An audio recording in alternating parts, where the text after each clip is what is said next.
Hello everyone, this is Summer with another video on Evony buffs. In this one, I want to focus on debuffs, and more specifically on how valuable debuffs actually are in real battle scenarios. Let's start with a quick refresher on where debuffs come from. You can get them from research, general skills and equipment, spiritual beasts, champions, blazons, general covenants, the senates, and a few other sources. In practice, though, the most important source of debuffs is your subsidy mayors. When your subsidies are attached in a battle, all of the mayor's debuffs apply their skills, their equipment, and their spiritual beasts. There are several generals with strong debuffs that work well as mayors, but the biggest contribution usually comes from equipment. A full Parthian set on a subsidy mayor gives around 600% total debuffs across troop types and attributes, and upgrading to Apollo increases that even further. So the main question of this video is when increasing debuffs actually helps you in battle. By the end of the video, my goal is that you have a clearer idea of when debuffs are worth pushing. In many situations, it's a trade off between different debuff types or between buffs and debuffs. For example, whether it makes sense to use a debuff general on the wall, or whether you should attack with subs attached or do a fast solo rally to use your in rally buffs. I'll start with a bit of theory, then go through defense and attack examples where the differences become clear. If we look at a layer of troops in a battle, the total attack, defense, or HP is determined by the number of troops, their base stats based on tier, percentage buffs and debuffs, and finally flat buffs. We're focusing on debuffs, and the key rule is the 50% limit. No matter how much debuffs you have, the effective debuff applied to a stat can never exceed half of the enemy's buffs for that stat. So basically, it looks like this. Your buffs increase your own stats, your debuffs reduce the enemy's stats, and the same works in reverse. From this, we can draw a few important conclusions. Buffs become more valuable when you have a larger march, higher tier troops, and your buffs are not heavily debuffed. If your buffs are more than double the enemy's debuffs, additional buffs apply fully. If not, you effectively get only half of their value. Debuffs work the same way but flipped. They become more valuable when the enemy has high buffs and you are not already at the debuff cap. Once you reach that cap for a stat, adding more debuffs has no effect. So, in theory, whether debuffs are worth it depends on the relative strength of the two sides. To make this concrete, let's look at examples. I'll look at two attackers. First, a strong attacker, similar to a K45. This attacker uses a 7 million troop march with layering buffs and debuffs as you see here.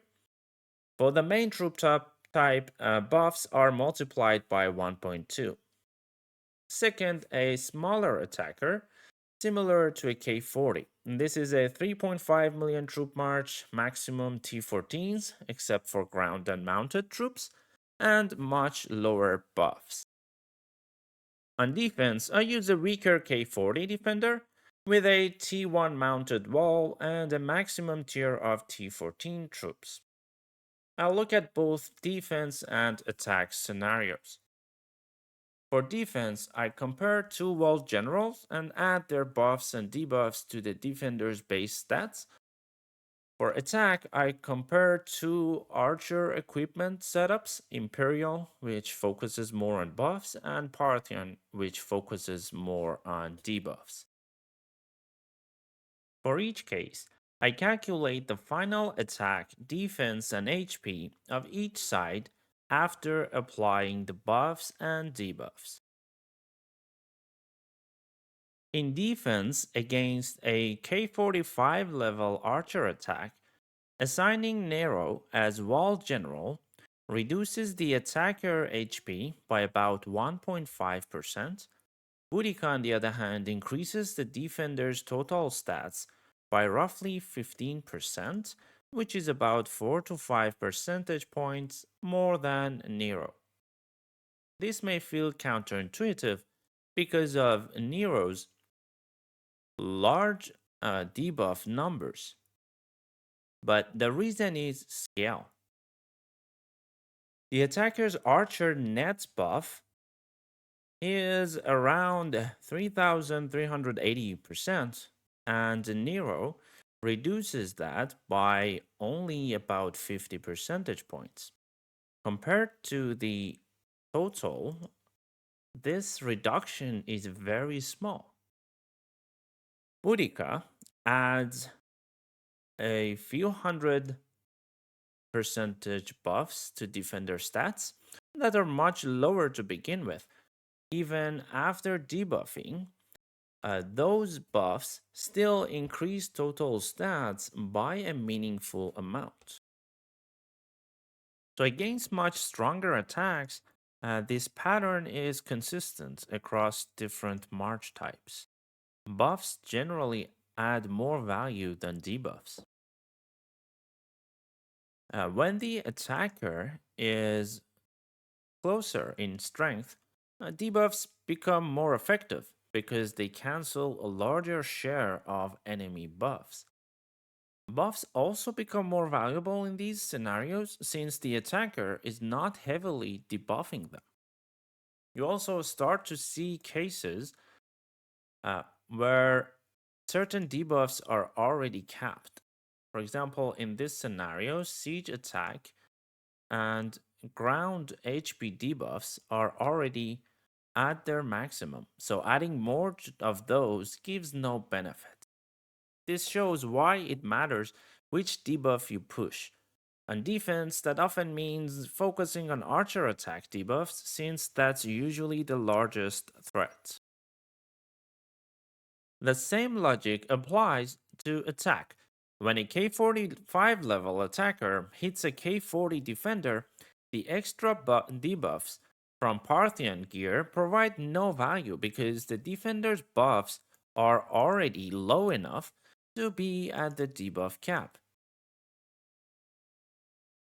But when the fight is closer, like a K40 attacking a slightly weaker K40, debuffs become much more impactful. In that case, reducing the stats of a large defending force makes a noticeable difference. So in attack scenarios, the key question is how strong your usual targets are relative to you.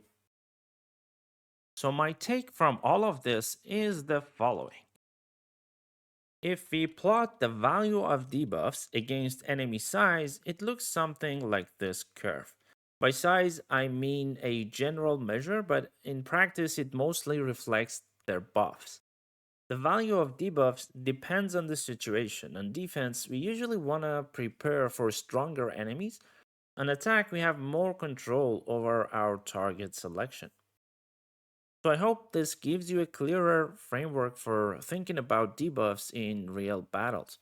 Let me know in the comments what your usual use case is and how you prioritize buffs and debuffs. See you in the next one.